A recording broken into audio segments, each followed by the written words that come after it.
OK, yeah, lots of high-profile players to talk about, lots of big clubs to talk about. We're going to start with Arsenal, gents, because, I mean, they seem to have a huge summer ahead. They're yet to spend any money and get anyone over the line. They're looking to win their first Premier League title since 2004. Now, we know, Mark, that Eze is going to be of high interest to not just Arsenal, but many, many clubs here and abroad.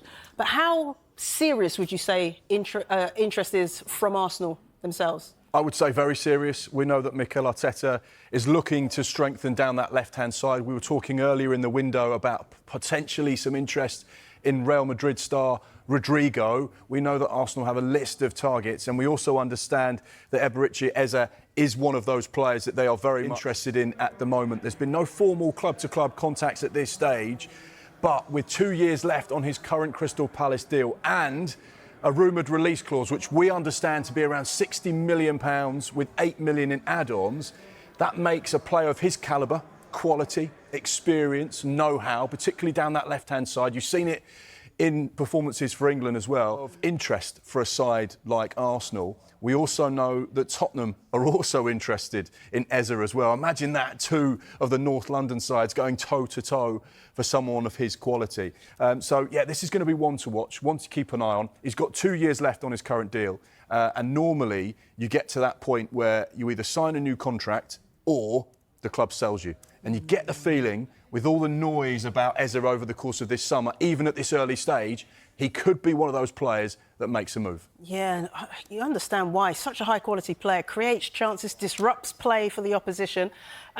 But, James, why is that left wing position such an issue or such a point of Mikel Arteta trying to replace what he's got at the moment? Is it that bad? Is he in that bad of a position? Arsenal are constantly trying to strive to improve in every single area of the pitch. And when you look at what they've been getting on the left-hand side of the pitch, you can understand why they'd look to strengthen there. I think when you look at Arsenal from an attacking perspective, they were down 22 goals last season on the previous campaign, just 69 goals in total across the 38 Premier League matches. I think when you look at that left side in particular, and you look at Gabriel Martinelli in particular, I think it's fair to say they're not getting what they could be on that left-hand side of the pitch. When you look at that 22-23 season where Arsenal came very close to winning the Premier League title, you had Martinelli scoring 15 goals, you had goals from Ødegaard and Saka as well, which got Arsenal so close to winning the Premier League title. But when you look at the last two seasons, Martinelli has scored 14 goals across 2 seasons, less than he did in the previous campaign. And in terms of the assists, he's not necessarily producing those numbers as well. From a creative point of view, 575 minutes per assist in the Premier League last season. He's taking less shots from the left-hand side as he was in the previous campaigns. Yes, he shared minutes with the likes of Leandro Trossard and at times Raheem Sterling last season.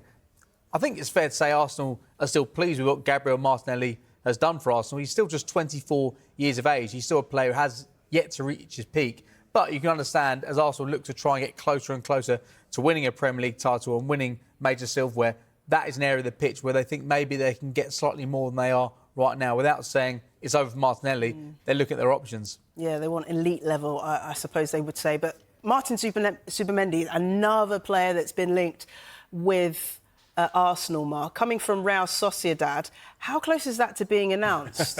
So close. We've been talking about this for a while. Yeah, I know. It's quite funny. There's a joke going around that Arsenal have signed Zubimendi in January, April, May, June, and probably in July. Yeah, we know that Arsenal are paying the £51 million release clause. We reported earlier this week that Martin Zubimendi had been in London to meet the Arsenal officials and just finalise those details in that contract. We're expecting it to be official next week. We know that he is going to be in London for the pre-season campaign, and he'll be amongst that Arsenal squad that's travelling to Singapore and Hong Kong as well for pre-season activity. So no questions, no concerns, no worries. He will be a member of Mikel Arteta's squad for next season. It's just a case of finalising that details announced at some stage next week, probably because the new football financial year starts on the 1st of July and they'll make sure they get the deals done in next year's accounts as opposed to this year's. It's a simple accounting exercise, really. OK, so it's a business you would issue imagine that's so holding at this stage. things up. Yeah. Kepa has also been mentioned. There's been Norgard that's mentioned. What's happening to these players? Why has Arsenal not signed any of them? Well, there's lots of things being tied up right now. Expecting a formal announcement of Kepa moving from Chelsea to Arsenal over the course of the next few days, possibly even next week. He's completed his medical. There's an agreement in principle when it comes to personal terms. Arsenal triggering that £5 million release clause in his contract. It's a great bit of business. Arsenal see that as someone to compete with David Raya, somebody who Chelsea bought for around £70 million a few years ago. So that feels like a really good bit of business. Once again, striving to get the very best out of every single department. The goalkeeper department there. Also at the same time, Christian Norgard, that deal is very close. It's a £10 million deal that's been agreed. Could rise to £15 million in terms of add-ons. There's still a little bit of work to be done with that deal, but everything is pointing towards a fairly swift conclusion, and that comes amid the situation with Thomas Partey. I think at this stage, it's fair to say he's unlikely to stay at Arsenal. Talks have been ongoing around a new contract, but it looks like he's set to depart. So Arsenal have acted very quickly in bringing in Christian Norgard, the captain of Brentford. Then at the same time, so those are two deals which you'd think are very close to being confirmed. At the same time, they're also working on signing a centre-back in the form of Christian Mosquera from Valencia. He's got 1 year left on his contract. 20 years of age, he's a right-sided centre-back. It's an area of the pitch that Arsenal have been looking at for a period of time to try and strengthen in depth. They've got plenty of defenders. Arsenal, they're constantly looking to improve in that area of the pitch. He's someone they've looked at for a long period of time, around two or 3 years. Just 20 years of age, so probably more one for the future. But look back when they signed Saliba all those years back, and look what he's like now. And that's the hope. If they do sign him, he'll be someone as good as that. Kepa, he's going to Arsenal to be a number 2. Does that sound like something that Kepa would want? Well, I think he'll be pleased with how he performed at Bournemouth last season. I think it's fair to say he didn't have an incredible season, but we got to see the sort of player that Chelsea had, the sort of player that Real Madrid signed on loan a season or two ago. And you never quite know what's going to happen in football, do you? Kepa is a brilliant goalkeeper. David Raya has been a revelation in an Arsenal shirt. There were conversations 2 years back when Aaron Ramsdale was the Arsenal number 1 and people questioned why on earth do you need to sign David Raya, because Aaron Ramsdale had a really good season, but he's just taken that jersey another step forward when you consider his showreel from last season, the important saves he made last year. I think Arsenal defensively, because of the red cards and the injuries, weren't quite as tight at the back as in previous years. In previous years, they've been incredible in terms of the clean sheets.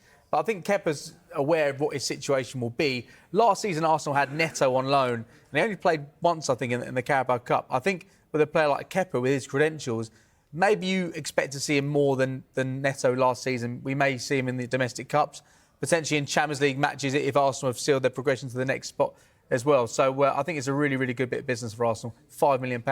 OK, so Mark, we've spoken about a goalkeeper for Arsenal, potential defensive midfielder, attacking midfielder. I know where this is going.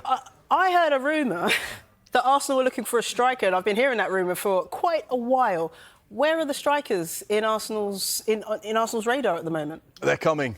They're coming. Are they? But yeah, this is where Arsenal fans will be sat at home tonight watching the show. They'll be sat in the pub. They'll be sat around over the course of the weekend chatting with their mates saying, this is great. Yeah, Zubimendi, fantastic. New goalkeeper, back up to Raya. Yeah, lovely jubbly. Possibly someone down the left-hand side, because that's how they talk, lovely jubbly. Yep.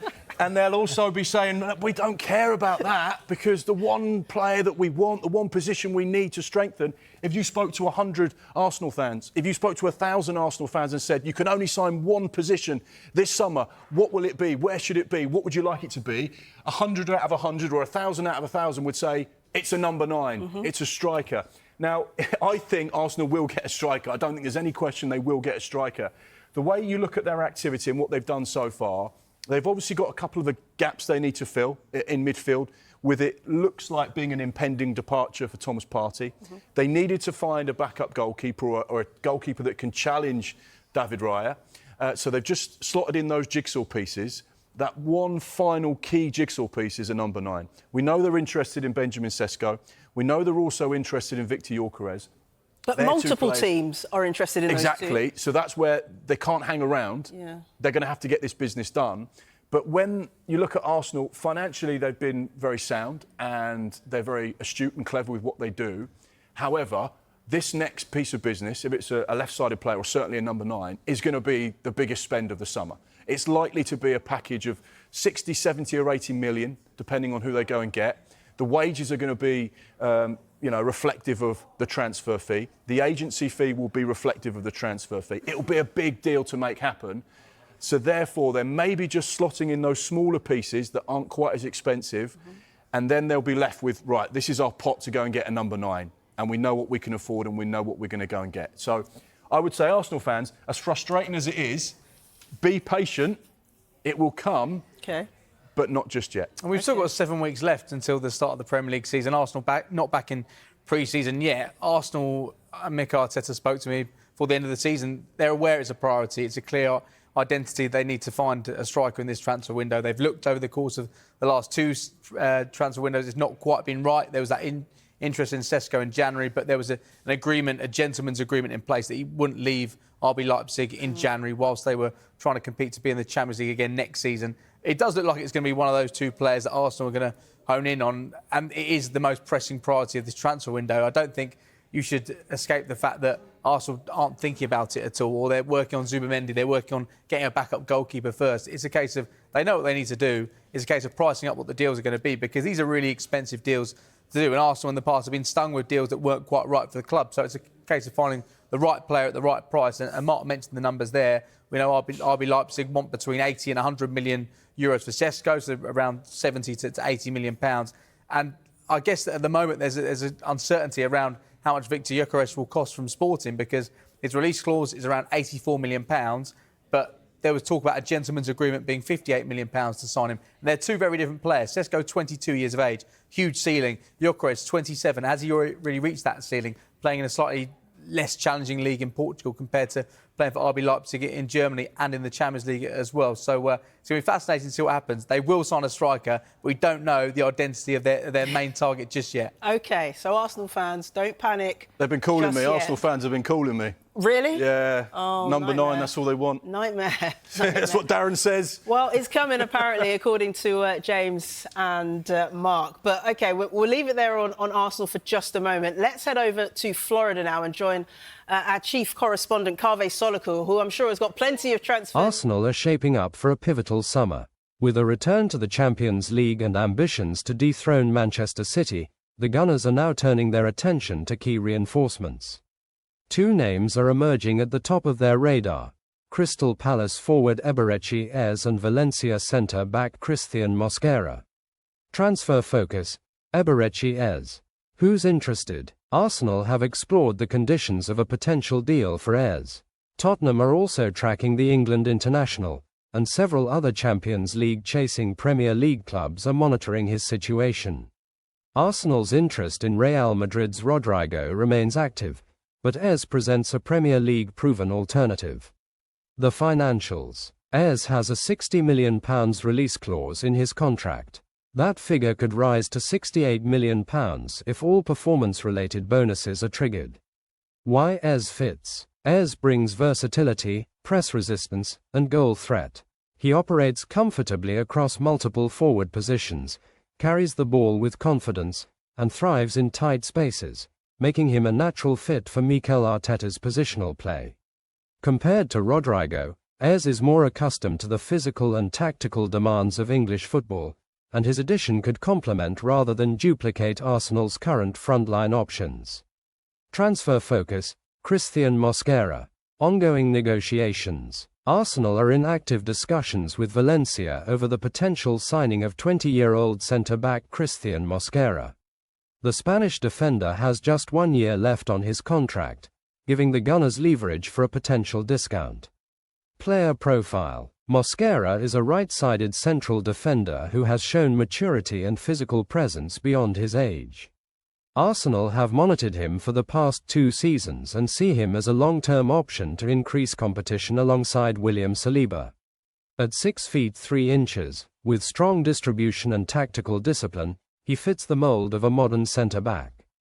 SportLab insight: Arsenal's transfer strategy is focused and calculated. The club is targeting high-ceiling players who fit specific tactical roles. Eze provides creative depth and attacking unpredictability, while Mosquera offers defensive security and future potential. These are not short-term signings, they're long-term chess moves in a squad being carefully built for domestic and European contention. Arsenal are moving with intent this summer, making strategic investments in quality and potential.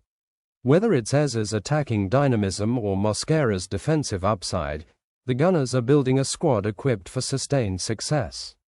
Stay with SportLab for all the tactical analysis, transfer breakdowns, and squad building insights throughout the summer window.